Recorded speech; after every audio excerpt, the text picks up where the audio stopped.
good morning, good afternoon, or good evening.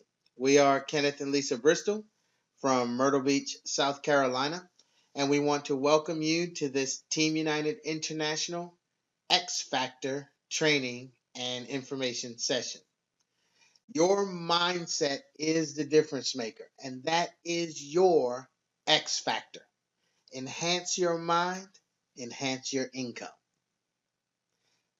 Today's training topic is the third installment of the dance and the science behind it. With this training, you will learn how to persuade, influence, and lead people to achieve their needs, wants, and desires. Then and only then will you be able to achieve your needs, wants, and desires. Remember, change is usually painful. So, hold on to your why you are willing to change, and it will fuel you through the ups and downs of building your own home based business. Okay, this session is going to be about rapport, transitioning into sensory modes, but primarily it's going to be about rapport and building rapport. Using rapport techniques help you get out of your own way. Being unconsciously competent in building rapport allows you to focus on what they are thinking and not what you are thinking and doing. In other words, you will begin paying more attention to other people than you do to yourself. People like that kind of special attention. They will want to be around you more and will be more receptive to what you're offering. Understanding sensory modes will help you increase rapport. You can do this by matching others' language to promote a better understanding of your topic. Rapport and sensory modes are based on neuro-linguistic patterns, or what we call NLP. NLP was developed by Richard Bandler and John Grinder when they began studying the relationship between the brain and language. They found that everyone has a preferred sensory mode. More importantly, they found this preferred sensory mode reflects how their brain processes information. Sometimes people switch or combine sensory modes, but usually one is dominant. Visual people think in pictures. In conversations, they might say, I see what you mean. It's clear to me. Or that's a bright idea. Auditories are people who process the sounds of things. They want to verbalize their thoughts. They may say something like, that sounds good, or it rings true, or I hear what you're saying. They're telling you they're an auditory. Now, kinesthetic people are into their feelings, literally. They want something to feel good. They want to get a handle on something or have a gut feeling. They also prefer to touch or handle things rather than to look at them or talk about them. Quick note, other character traits and mentalities do become factors. You have personality traits, you have social statuses, you have mentality traits, and you have work statuses. All these things play a factor and they're individual trainings. See the Know Who You're Talking to training for additional details on the additional statuses and traits. A quick word on presentations. Visual people want to see pictures of the product or opportunity, and if possible, the product or opportunity itself, preferably demonstrated. They find graphs, charts, and pictures more convincing than your words. Auditories will prefer to hear what you have to say and will note how you say things. Do you speak with an air of authority and confidence, or does your voice betray uncertainty, fear, or deception? A CD or DVD does not and cannot satisfy this sensory mode. Kinesthetics will want to touch the product, hold the brochure, or feel the chart. Let them. They need to hold it. not read it, to understand. This presents a challenge with online presentations. That is why when you do online presentations, you must abundantly satisfy all three sensory modes to be successful. Not speaking someone's sensory language will surely create a feeling of indecision or even lead to a miscommunication. Rapport techniques. As you begin to build rapport, you will begin to build relationships which could and should form into business relationships with a foundation built on trust.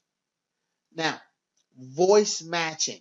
This is a rapport building technique that anyone can do. First, you want to listen to how fast someone is speaking and gradually adjust how fast you speak to match them. Not only does this make people feel more like you, which is rapport, it also helps them process information at a rate in which they are comfortable. Visuals speak quickly because they are attempting to keep up with the ever changing images in their minds. Auditories, more often than not, tend to speak at a moderate pace with a more sonorous voice. Kinesthetics speak extremely slowly as they assess their feelings and gather their thoughts. They like when something grabs them, or they can see something coming together or begin to take shape in their mind. You can avoid frustrations, especially with your prospects, by matching their speed of speech. Understanding sensory modes will help you increase rapport. You can do this by matching others' patterns as to promote a better understanding of your topic. Tone, for example. Few people speak in a monotone voice. Monotone sounds like this. Understanding sensory modes will help you increase rapport. You can do this by matching others' patterns as to promote a better understanding of your topic. That's not how most people speak. Our voices go up and down in tone during conversation. Matching that rhythm will also increase rapport. Volume. Notice the volume in which other people speak and match it. When someone speaks in a loud, booming voice or a low, softened voice, you adjust to do the same. It will create rapport, it will make them feel comfortable. Accents. The key to accents is to listen to the vowels. Mastering another's accent is extremely flattering. It gives people a sense of being known, which we all want deep down inside. Remember, to match, not mimic. Mimicking could be perceived as making fun of, so be careful. Breathing. When you breathe like another person, you are matching them on a primordial level. The elements to observe are the rate or rhythm and depth of their breathing, their stomach going up and down, their intake, the sound. Match it. Remember, the purpose is to make them feel comfortable, not you. Using many of these rapport building techniques may make you feel uncomfortable. That's okay. It's worth you being uncomfortable for your prospect to be more comfortable. Rapport and linguistic patterns. Lead the conversation by asking questions that will produce the very answers that you want. This will significantly increase your closing ratio. During the warm up, you should have uncovered all of their needs, wants, and desires. If rapport was properly built, you can now begin to uncover all the possible objections. Tell the features, sell the benefit. People want to know what you can do for them. Attach their needs, wants, and desires to the benefits of your product, good, service, or opportunity only in the form of questions. And this creates an interactive conversation. That way there's banter. You're going back and forth. As long as your prospect is talking, you are gaining the things you need to help them move forward in the conversation and see the value in your product, good, service, or opportunity. Show them how they can have exactly what they need, want, or desire using your product, good, service, or opportunity. And it's easiest if you use third party validations or testimonials. Uncover and override all of the objections that you think you might get. Use the if then questions. And that is covered more in detail in part 4. More rapport techniques. Values. This is most important. Values are the things most important to us individually. Values move people. In conversations, notice when they light up or come alive. Notice the words they used. This is the moment when they tell you their needs, wants, and desires, their values, their highest values. If you ask what or how, for example, what do you see the value of XYZ product being to you? Or how can this XYZ opportunity enhance your life? Learning someone's values allows you to attach those values to your opportunity. Showing them how your opportunity will fulfill their highest value, that thing they treasure most, can make your opportunity almost irresistible. How do you learn someone's values? If rapport has been built, then just ask. Do not forget, criteria are the guidelines in which people are willing to operate. Criteria govern values. Criteria are cheap, best, fast, natural, etc. Remember, it's not what's important to you. Care about them and their values. If someone wants to buy your pop up toaster, don't go on and on about the benefits of your toaster oven.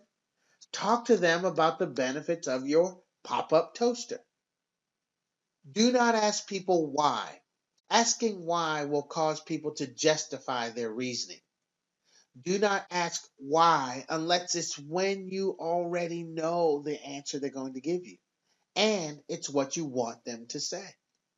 Why elicits a conscious response. What reveals an unconscious response, which means with what you are reaching someone or communicating on a deeper subconscious level. For example, during a conversation, it was uncovered that the person takes vitamins. Now, this is an actual conversation that took place. What is important to you in a vitamin? Well, everyone should take vitamins for, better health. What is it that vitamins can do for you that's important? Well, it gives me higher energy and just generally feeling better. Oh, I understand that. That makes sense. So, what would higher energy and feeling better overall do for you? It would help me be more efficient and get more done. Well, fantastic. As if you're not busy enough, right? What benefit would be being more efficient be for you? Well, getting more done would free up time to spend time with my family. Ah, now you have discovered what is truly important to her, spending time with her family. We could keep going, digging deeper, because usually a person's highest value will be just a word or a phrase. Pay attention. Remember to make mental notes so you can repeat their highest value back to them using their exact words. For this scenario, it's spending time with her family. If a prospect tells you her highest value is spending time with her family, do not tell her how your opportunity can give her more quality time. Tell her it will allow her to spend time with her family. Once you show someone how your opportunity can satisfy their highest value, your close is nothing more than confirming it by asking something like, as you think about spending time with your family and you see how this opportunity can give it to you, does it sound like something you'd like to do? Do not argue with someone as to why they would benefit from your company compensation plan, product, and or opportunity. Simply attach their highest value to your solution using sensory acuity. Eliciting states. States move people. These are the moods we're in. People do things because they feel strongly about something, because it's emotionally motivated. And they try to justify those actions with logic. We do things based on emotion and justify based on logic. Imagine having the ability to induce emotional states that move people to action. This power is called state elicitation, which is true persuasion power. Step one to eliciting states is to create this state in yourself first. If you want someone to buy something, create a buying state in yourself. If rapport has been built properly, then that buying state will transfer to your prospect. After building rapport, simply ask, have you ever seen something and really wanted it? Or when you knew you wanted it, what did you feel at that moment? Or when you absolutely knew you wanted it, how did you know? Their response is going to give you their highest value and criteria. It's going to give you the state of mind they were in when they really were in the buying mood. At this point, just be quiet and listen. Do not speak or try to clarify your question or elaborate on your question. Just listen. They will give you information in sensory terms, something they saw, heard, felt, or smelled, or wanted to be a part of, or needed to be a part of. All those things are sensory modes, sensory acuity that they will give you if you pay attention. They may even tell you how they came about the process of that decision. Their decision making process is vital information, which is covered more in part 4. Now, describe your product, good, service, or opportunity in the same terms as their decision making process. Use their terms exactly. You are reflecting back to them their exact decision making process. It would be incredibly difficult for them to say no to their own decision making process. And it's vital to match the process exactly. That's why we say pay attention. Be unconsciously competent in your skill set so you can pay full attention to them and not worry or think about what you have to do and say next. You can think about your prospect. Knowing someone's decision making process and being able to elicit their buying state is like having the combination to their brain. The visual, audio, and kinesthetic sequence, also known as VAT, and NLPs are keys to this. Now, a quick word on congruity.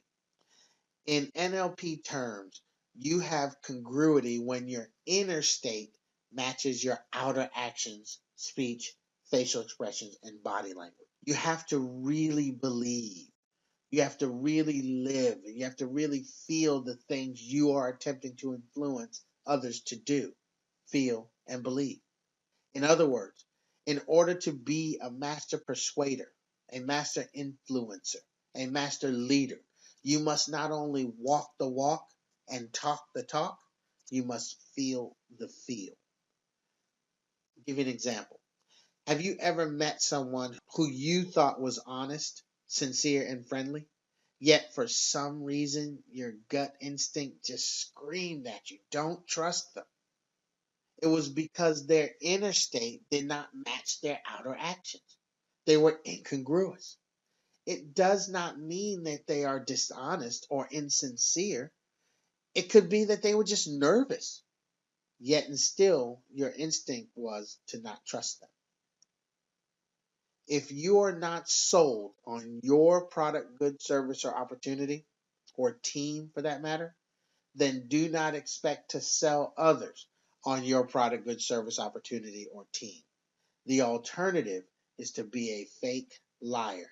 You know, people have told you, fake it till you make it. Linguistic patterns. If rapport has been built properly, there is a mutual like and trust between you and your prospect. And you are the lead dancer.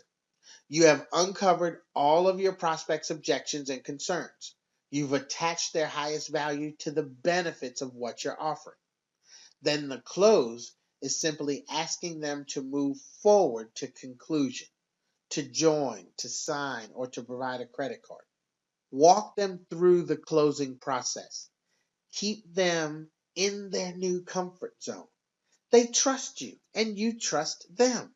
So stay with them and follow through with them to the end. Have fun. They just made a great decision to follow your advice. Now is the time to be with them. It is not the time to leave them. Give them immediate direction. Tell them exactly what they need to do next to move in the direction of their highest value. Be certain they have all they need to succeed and you have their contact information to keep the lines of communication open. We want to thank you for taking the time out to view part 3. And as always, we want to thank all the people, books, mentors that helped us become who we are today. And just like anyone else aspiring to be the best they can be at anything they're attempting to achieve, we want to thank each other for motivating us to spending the time in the books, learning the material, hundreds and hundreds of hours reading self-help material, thousands and thousands of hours listening to self-help material. And we want to especially thank those people who put up with us and the years we have irritated them using them for practice. If you really want to achieve your goals and have all of your dreams come true, then you're going to have to fight for them because people are trying to steal them from you. Thank you for attending this Team United International X Factor training and information session. Dominate the day.